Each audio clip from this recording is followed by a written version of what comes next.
Hugh Grant. Yes. Okay.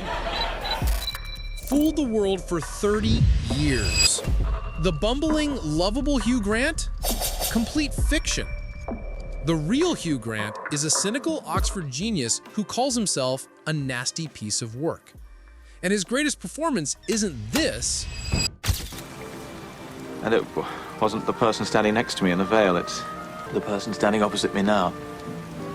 In the rain. Is it still raining? I hadn't noticed. Anna, how long are you intending to stay here in Britain? Indefinitely.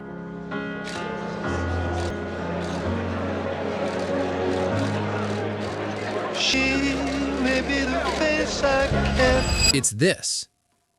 I think it is good to be religious, to find your faith in a doctrine you actually believe. I want you to choose which door to go through based on your faith. Everything. Because the Hugh Grant you think you know, he never existed.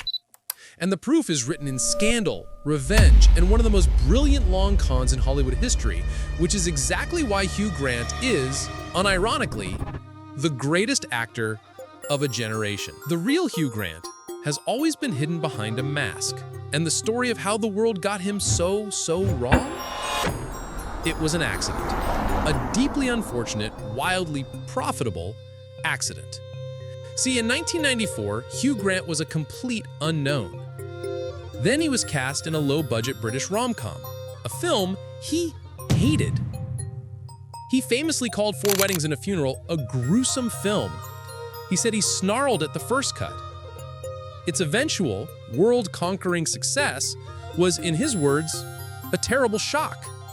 But the real shock was his performance. That bumbling, floppy-haired, oh gosh, is it raining persona? That wasn't a character. That was, according to Grant, just him saying my own lines badly in an audition, and someone said, oh, that's funny, do that. And so he did. And it stuck. Suddenly, this cynical, Oxford-educated intellectual was the global icon of bumbling, romantic charm. The studios, sensing a cash cow, went all in. Notting Hill, Bridget Jones's Diary, 2 weeks' notice. With every film, the mask got tighter. He became the human equivalent of a live, laugh, love poster. And he was miserable. He wasn't just building a career. He was building a prison, a deeply constipating prison of charm. He was the world's most famous lover boy, while privately, he was a self-described nasty piece of work. And in 1995, at the absolute peak of his fame, the mask and the man were about to have a very public, very messy collision on Sunset Boulevard. The year is 1995. Hugh Grant is not just a movie star. He is the movie star. Four Weddings has made him the most bankable romantic hero on earth. He's in a relationship with Elizabeth Hurley, making them the world's most beautiful, untouchable couple. He's in Los Angeles, just days away from the launch of 9 Months, his first major US-led film, the moment his charming persona is set to conquer America. And what does he do? He drives his white BMW to Sunset Boulevard and gets arrested in a public place with a sex worker named Divine Brown. It is, without question, the most perfect, spectacular, and hilarious self-implosion in modern celebrity history. The mask didn't just slip, he lit it on fire and threw it out of a moving car. The world was shattered. This wasn't just a scandal, it was an identity crisis. For everyone. The charming, bumbling lover didn't just cheat, he did it in the most comically sordid way possible. How could the perfect gentleman from Four Weddings also be the guy in this mugshot? The two images just didn't compute. This was the moment his public image and his real life officially declared war on each other, and the battle to save the mask began. Enter The Tonight Show with Jay Leno. This appearance is a masterpiece. It's the performance of his life. Leno, playing the part of the disappointed dad, hits him with the line, "What the hell were you thinking?" Let me start with question number 1. What the hell were you thinking? And Hugh, in a masterstroke of PR genius, doesn't give a real answer. He just reapplies the mask, tighter than it's ever been. He bumbles, he stammers, he looks at the floor, and he delivers the line, "I've done an appalling thing, and I've let people down." It's perfect. It's not a confession, it's a performance of contrition. He's not being honest, he's being the charming, bumbling Hugh who, gosh, just did a terrible whoopsie. And it worked. He wasn't canceled. He was forgiven. But the crack was there. And for the next 15 years, he would be trapped. He was forced to keep playing the lover boy, while the whole world knew exactly what he was capable of. And he knew that he was a complete and total fraud. So, if the bumbling lover boy was a fraud, who is the actual Hugh Grant?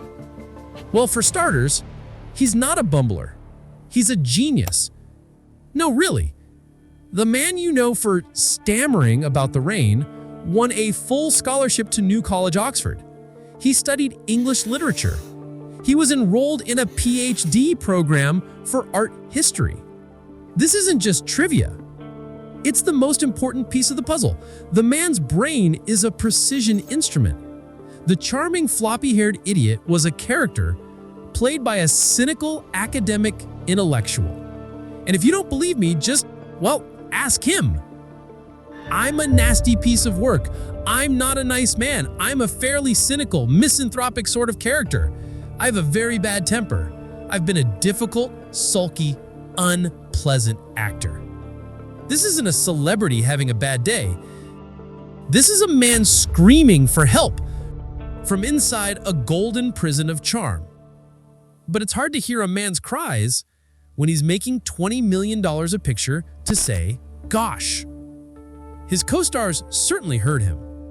Robert Downey Jr., his co-star on Restoration, was blunt. He was a dick. He was just grumpy. Grant's response years later was, he was right. I was a dick. I was very, very unhappy. Drew Barrymore, his co-star on Music and Lyrics, said, he's a grump. Hugh and I did not get along. The evidence is overwhelming. The real Hugh Grant was always this cynical, brilliant curmudgeon. The 1995 scandal wasn't the start of his bad behavior. It was just the first time the public saw the real guy, peeking out from behind the mask. And he hated the act he was forced to put on. He called his rom-com career a disgrace. In a 2016 interview with Howard Stern, he said, I was being paid heaps of money. I got very lazy and I got bored. This is the tragic truth. He was a sharp, witty, Oxford-educated cynic trapped in the body of the world's most profitable himbo. He was trapped by the mask. He was trapped by the money. And he would stay trapped until the day he stopped being the perpetrator of a scandal and became the victim of a crime. A crime that would finally give him a reason to take the mask off for good. For 15 years, Hugh Grant was a ghost. He sulked. He took bad rom-coms. He gave grumpy interviews. He was a man trapped in a prison he'd helped build. Then in 2011, the universe finally handed him a crowbar. It was called the phone hacking scandal. The British tabloids, led by Rupert Murdoch's News of the World, had been illegally hacking the voicemails of, well, everyone, celebrities, politicians, royalty, even a murdered schoolgirl. And of course, Hugh Grant. But the tabloids made one fatal, colossal miscalculation. They thought they were hacking the bumbling lover boy from Notting Hill. They weren't.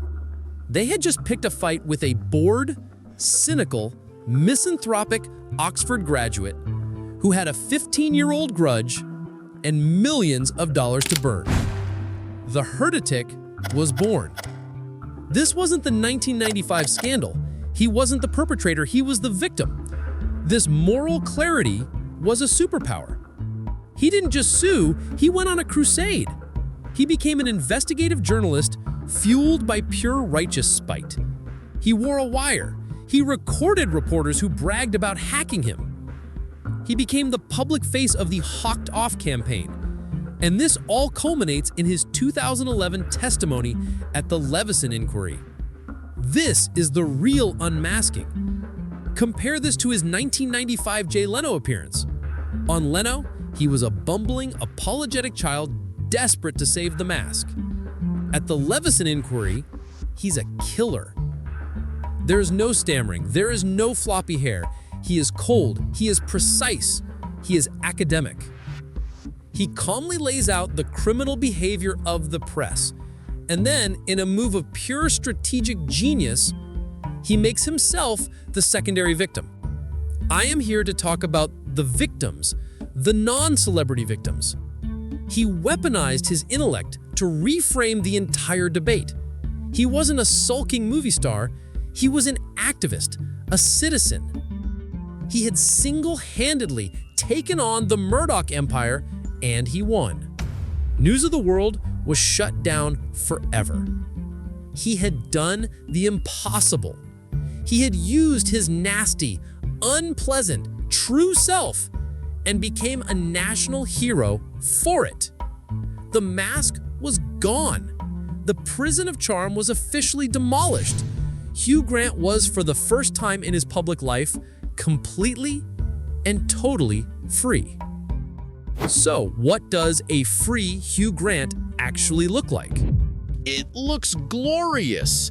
His new career isn't a transformation, it's a liberation. The moment he was free from the lover boy prison, he started taking roles that were, well, honest.